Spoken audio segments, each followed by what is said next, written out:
Welcome to this week's edition of the Sports Scoop Coaches Show. Joining me is my regular right-hand man, Ted Hammond. Yep. With a special guest today. Yep. Ran into one of Hafe's relatives again. Yep. He was just lying on the side of the road just like this. He hasn't moved since. Tried to get him up, but he just kind of lays there, okay? Said something about, geez, I got run over by a martial tiger. So he's just laying here. I don't think he's going to move all show. Yeah. Primate. This is a primate. Well, let's get right into football, Teddy, and I think we'll save the Blue Jays for last because the other three all won. Okay. So let's start with JWP, Joey Joyce's crew. They got back to 1-1 for the year, 41-28 on the road against Medford. Had two 100-yard rushers, Tommy Gannon for the second straight week. Tommy Gunn. And Ryan Eustace, 9 carries for over 100 yards. Both of them scored a couple TDs.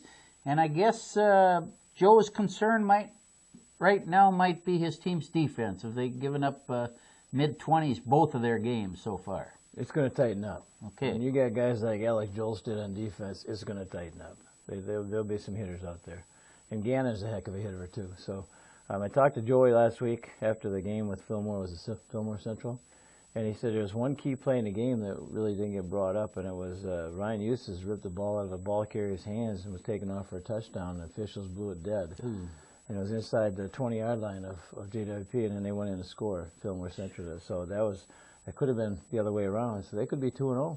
A little bit of luck. Yeah, and Fillmore Central evidently is pretty good this year. Real I see they won their second game as well, so they're off to a 2-0 start. The Bulldogs now will be at home 2 straight weeks, and they have 2 tough foes in a row now, Teddy. They have USC coming to town on Friday, and then a week from Friday it's Blooming Prairie. Right. And the Blossoms got knocked off last week. Well, I tell you what, USC got knocked off by Loyola. Yep. Loyola's about their 12 players or whatever they got. Yeah, so. they had 15 to start the year. That's something. And I heard their coach yesterday say they're up to 27 now. Yeah, you got some guys that never played before. Yep. They came out. But, yeah, so, Loyola, they don't have much depth, but they're 2-0 also, and if they can beat USC, I'd say the Bulldogs can beat USC.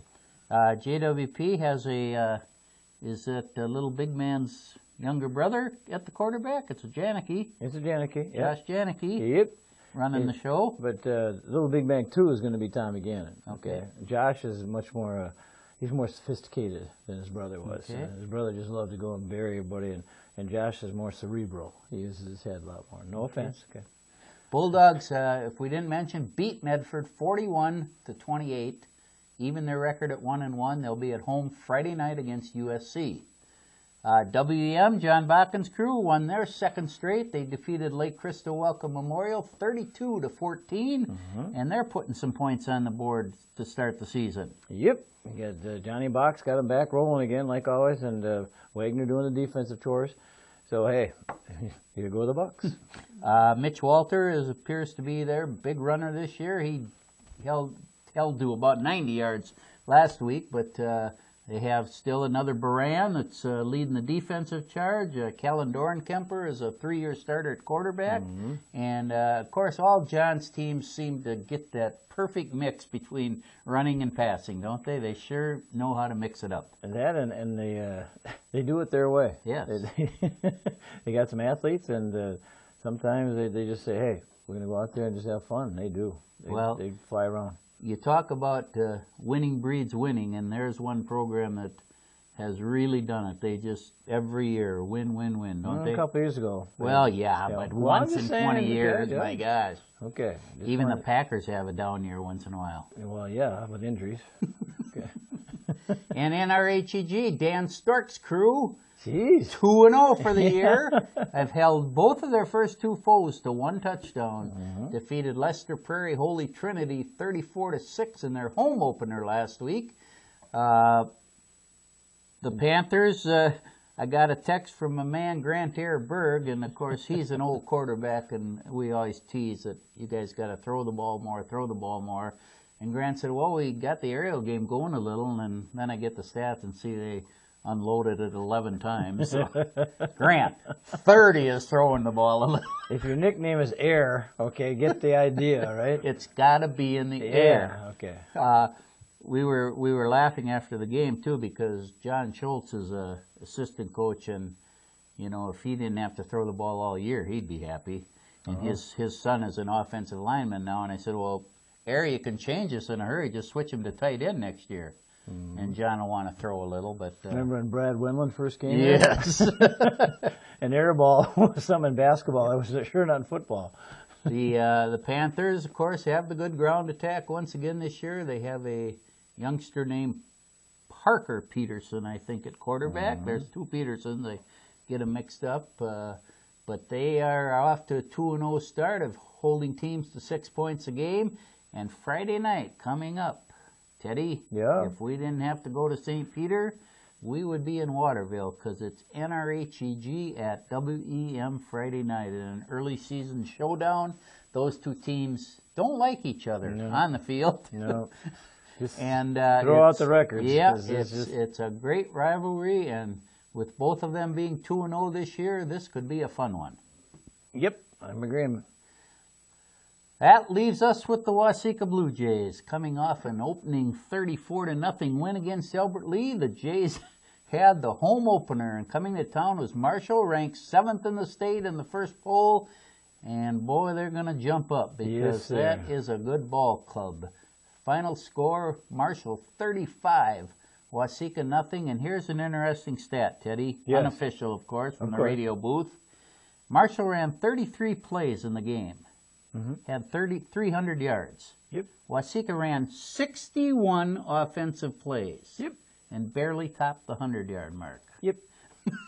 Marshall has always, in the 3 years this rivalry has started now, has always played great defense. And what's impressive about him is every time there's a ball carrier, there's 3 or 4 guys around him. At least. It's never a solo tackle. There are people just coming to the ball. There's the gang's all here because they just gang tackle. And it's one boom, boom, boom, boom, boom. And it's a real deal. Not the start you wanted. Marshall has a sophomore running back by the name of Jefferson Lee. The first, Marshall threw a pass on the first play, incomplete. Play number 2 of the game, they handed to Marshall Lee off the left side, 59 yards without a hand laid on him. And that was just the order. Or 51 yards. Yep.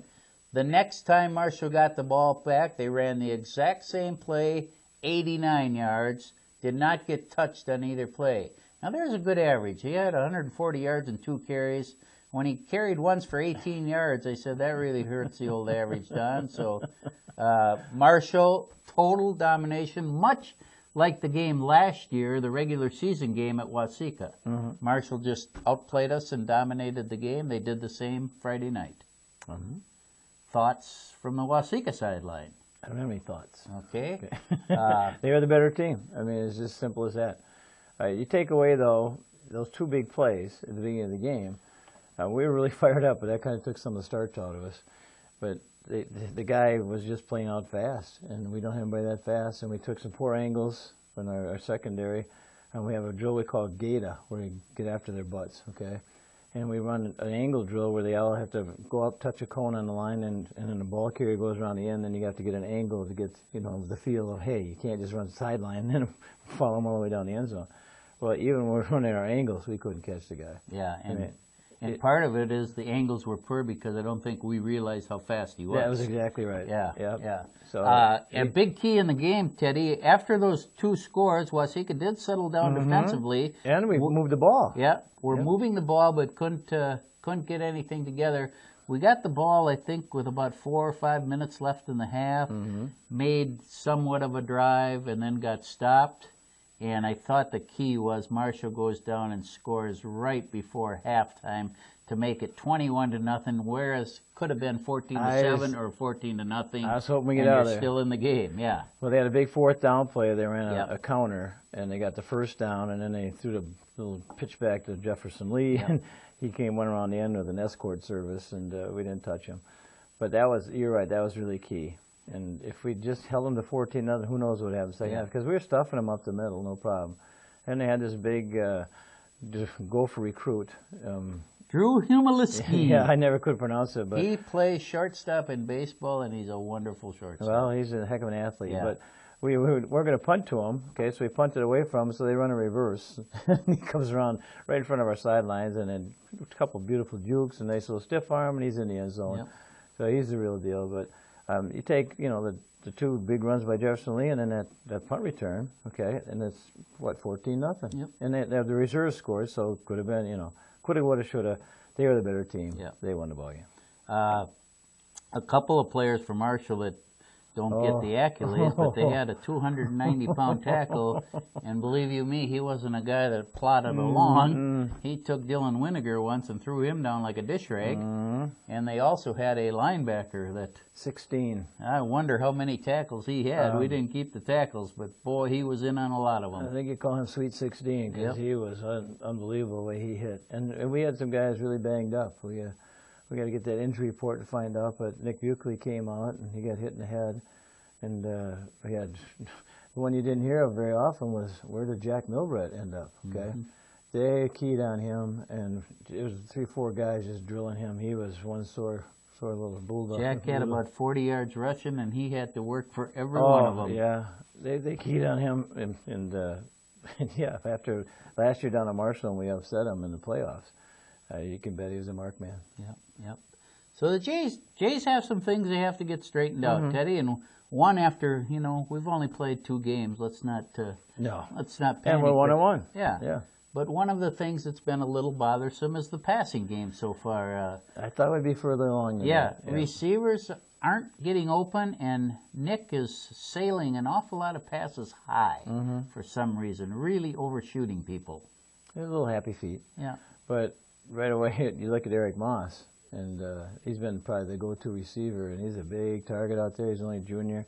I think you see him involved in the offense a little bit more coming up this week at St. Peter. Well, Brad's always been a tight end guy. I mean, Tyler and he had the good speed that he could sneak down the middle. Yeah. So they're going to be involved, but I'm sure the passing game will be one thing that's worked on in practice.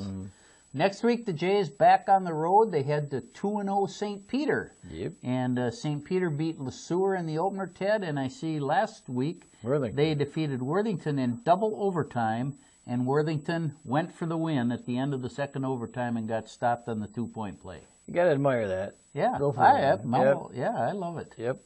So the Saints are evidently on their way back a little bit. Right. Now, this will be a key for us because we also play Worthington later on in the season. So we get a measuring stick to see how we do with St. Pete, and kind of give you a measuring stick with Worthington. I don't know. St. Pete, they haven't really, Worthington last year, we dominated them quite a bit. And then St. Peter, when they played LeSueur's not very good. No offense to LeSueur, but we'll see what happens this weekend. But St. Peter, we had one of the kids from St. Peter came over to Waseca. We got Yasi, came over here. And it'll be interesting to see how that pans out with the revenge motive and all this other stuff. And we just want to get back that ground pound, get back some solid defense, and we'll be okay. Evidently the Saints run the option or else run what Waseca run because their quarterback rushed for over 200 yards against LeSueur in the opener. Yeah, he's a lot like us. Yep, very much. Well, that pretty much does it for our area football teams.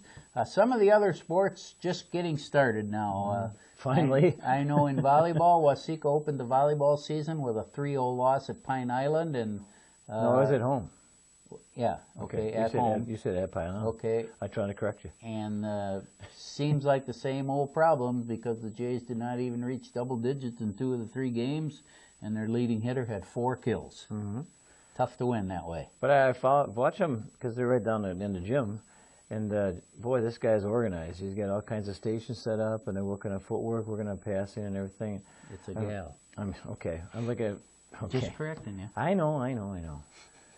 Anyhow, they got a really good system going, and it takes what? Remember we talked about Jerry Kill? It takes 5 years to make effective change. Well, you just have to have a coach stay around for 5 years. The problem is we don't get any coach that stays around 5 years. That's got to be the key has got to be somebody comes in, commits themselves to the program, starts a younger feeder program. But it just has not happened over the years. Waterville, Elysian, Morristown has not opened yet in volleyball. The other 2 area schools have. JWP opened against Mankato Loyola and got stuck 3-0 there as well. Notice a girl named Thunick. Yep. She must be an all-sport star. Yes, must be. And NRHEG, They had 3 really close games against Alden Conger, and the Panthers won all 3 of them. And I see one of the Wagner twins led the way in kills. So some things never change. How about Waterville? They have not opened yet. Okay, because they had a couple scrimmages. They're looking last week. forward. Yeah, they've had 2 great years where they've reached 20 wins the last 2 years in a row. So a lot of the girls committed themselves this summer. So yep. Look out, Bucks. Cross country, Gary Meyer's crew. They have not opened yet. I think they have that. Don't they always start at Mountain Lake or something? The Wolverine Invite that might be coming up this week.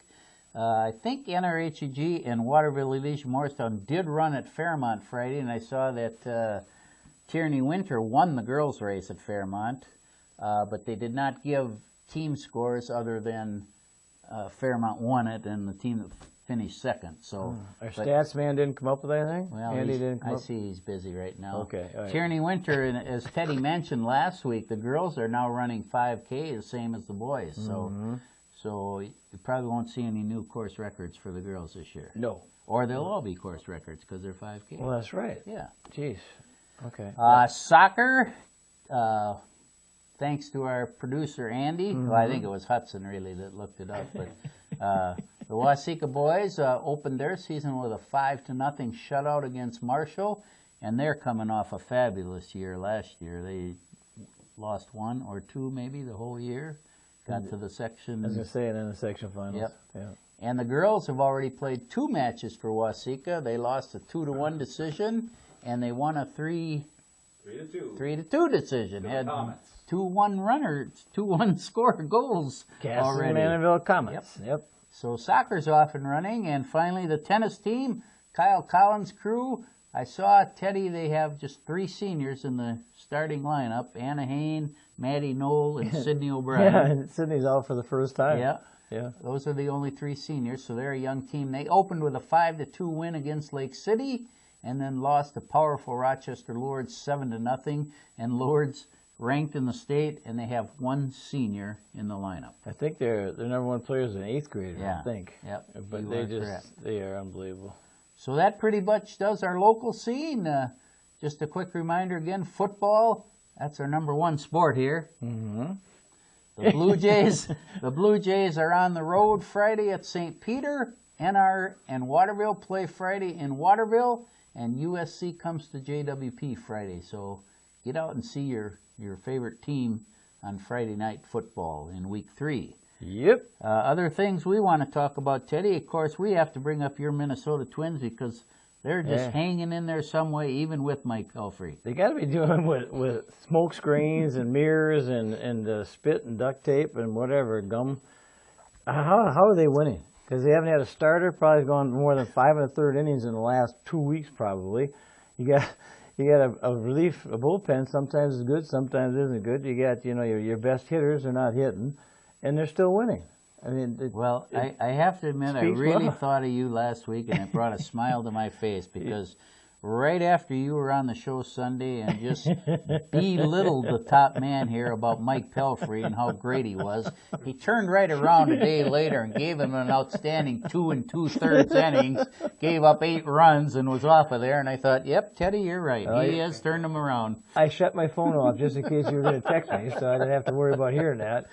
But then yesterday again, what do you go, 4 innings? Yeah. Oh, Lord. But it is fun, isn't it, to be almost into September now and you're still in the hunt. There's 3 games above 500. Yeah, instead of saying, oh, maybe next year. This is fun. Well, I tell you what, we're the team that turned Toronto on right after the break. And with yesterday, they beat Detroit like 15-1. This is Sunday morning, folks. And this Encarnacion, or Encarnacion, he has, 9 RBIs and 3 home runs, and he's got a 24-game hitting streak. Yep. Good Lord. They are hitting the ball. They are hitting the ball. But the other Twins are just hanging tough. Yep, hang in there. They keep winning series. This week is a big week as well in the national scene because college football gets underway for most everybody. It, of course, got underway yesterday with North Dakota State and Montana. Can you see? Okay. The Golden Gophers have their work cut out for them because everybody says they'll be better than a year ago. Well, they won 8 games a year ago, and they opened with the 2nd-ranked team in the nation, TCU. And I got a guy from ESPN I was watching the other day, and he said that Jerry Kill is one of the top 5 coaches in the United States. Really? He said what he's done with the 2 programs he was with before and now with the Gophers, he rates him in the top 5. Now that is quite, that's a pretty good company. Gary Patterson, who is the TCU coach, was after the Gopher job. Okay. He was one of the, I don't know if he got interviewed, but his name was on the list. Okay. And boy, a job he's done at TCU. That game will be Thursday night, folks. Thursday night the Gophers open. And I think it's an 8 o'clock kickoff because I think it's the second game of the night on ESPN or something. So it's a little later start. But boy, if the Gophers could somehow stay close or pull off an upset, would that set the fans off in that direction, huh? That would put the bandwagon in full gear. Also Thursday night at MSU, Mankato State, who is the preseason number 1 ranked team. You don't want that. No, you don't want that ranking. They have Minnesota Duluth coming to town, and Minnesota Duluth is always supposed to be very good this year as well. And they will kick off at Blakesley Field on Thursday night as well. So didn't they meet up in the playoffs last year? Yeah. Okay. Yep. Yep. Yes, they did. So that'll be 2 really good programs opening their season on Thursday night. And the Mavericks are trying to solve some. I guess they got some issues with their offensive line. Yep. Trying to find the right mix. Got to get the combination, get going, Yep. everybody. Uh, I want you folks to know out there, he's doing this scriptless. Scriptless for the second week in a row. It's on. Hey, there would be an idea for it, Andy. Of course, I probably couldn't see it that far. You'd have to read it, Ted. Did you notice this guy move it all, Andy? Has he moved it all? Hey, get up. And of course, my wife, the captain, would never forgive me if I didn't bring up the Packers, Teddy. And Oh, Lord. man, Jordy Nelson, top receiver, done for the year. Yep. Last night, Randall Cobb goes down on the shoulder. Yep. Walks off, but Aaron, I heard they took X-rays and everything's okay. Did you see that Aaron didn't play at all last night? Didn't he play last night? He didn't play at all. Oh, I they did said not see that his Hundley had like 37 attempts or something, and he didn't look bad. I thought week 3 was the one the starters were supposed to play in. He didn't play at all. Well, who else? There's somebody else out there starter too. Did not play it down. Well, Tony Romo finally played for Dallas. Yep. Okay. Speaking of that. The Vikes. Yep. 4-0 this preseason. Too bad preseason doesn't count. Yeah. They're 8-0 under Zimmer in preseason. Is it Cordero? What? How do you pronounce his first name? Mr. Patterson Okay, returned to kickoff, and boy, did he look good on that. 107 yards, Woo! baby. That was explosive. That probably guaranteed him a spot in the team because from all talk, he was on the He borderline. went through a sophomore jinx or Yes, something last year. But yes. yeah, I think he solidified it right there. Vikes 28, Dallas 14. Teddy, 7-7. Yep, baby. The arm is just feeling great right now, okay? This is great. 2 weeks away from the NFL openers, and boy, everybody looks forward to that. College will be great excitement this week, and then the following week it'll be the NFL. So us football fanatics don't have to move on Sundays anymore. Did you do a fantasy football, though? No, I don't anymore. I did for years, okay. Yeah. I used to do it in the old days with Jim Bratfold. He used to have a pool. All we did was touchdowns and field goal kickers. I hope he always won because he would have never paid. I never got my money. Yeah, that's what I was going to say. But we had a good time. Anything else you can think of, Teddy? Well, let's see. Anything going on with the U.S. Open coming up? We got tennis, if you like to. Tennis. Serena Williams going for the Grand Slam in 1 year. Federer took out Djokovic last week, so that looks good because maybe he can take him at the U.S. Open. I like that Federer guy. He's class. And any young athletes out there you want to see class, you watch him. Oh, I know, Teddy. We had B and C squad games. Oh, we don't talk about that. How did we do? Well, we won. Okay. I hate to say it, but Albert Lee. Let's have a little report. Okay. I think varsity, B squad, and C squad combined outscored Albert Lee like 140 to nothing. Okay. Maybe so that means between the B and C you had 106 points. Well, okay, take that back. Maybe it was 120. Anyhow, the C squad won. We had a nice shout out going, and we got a Bo Milbret, Jack's younger brother, and I keep calling him Jack in practice. I got to quit doing that because every time I misspeak, I got to give him a turnover. One of my famous turnovers. Yeah. So, geez, I think I own a 6-pack right now for turnovers. So I'm coming up now. They got another young man in the back, Joe Hagan, Hardware Hank Hagan's younger brother. So I call them the Bojo package, okay? Because we just give the ball to either one of them, we're going to score. I mean, we got a good offensive line, but unfortunately our numbers are dwindling. We're down to like 19 healthy bodies. We lost a knee injury, lost an ankle injury, had a couple decided footballs in their game. So right now our numbers at the freshman level are really hurting. And then we get to go to Marshall next Monday. That's great. We get a coach. First time a freshman team's ever ridden a coach. We're leaving at noon. I figure we'll be back about midnight because the B squad is going to be a game after us. They won't start till 6. And then obviously you're going to have to eat because the kids will be on the road since noon. So it's going to be a long Monday. But almost kind of probably reminds you of one of those girl-boy doubleheaders in hoops, huh? Yeah. That you like so much. Well, I'm bringing my cribbage board. Okay. Attaboy. I got a couple guys on the bus that play cribbage, so we're going to play all the way over. The V squad won, I think it was 40-0. Andy Walden's the new V squad coach, along with Lucas Johnson. Lucas is like a youngster. He's like in diapers yet, but those two guys do a nice job with the B squad. Last year we had a pretty good season, and most of the guys are suiting up a lot of varsity. You know, we got some sophomores playing some varsity, so that'll help them in the long run. But they got to go to Marshall, and last year Marshall, when we went there for the freshman team, it was like 55-0 Marshall, and we got off the bus late, and they gave us like 5 minutes to warm up. They said, it's not our fault your bus is late, so the game starts at 5. So I'd like some revenge this year. We go there. If we got to drive it that far, and then it's back-to-back 2 years in a row because we realigned everything.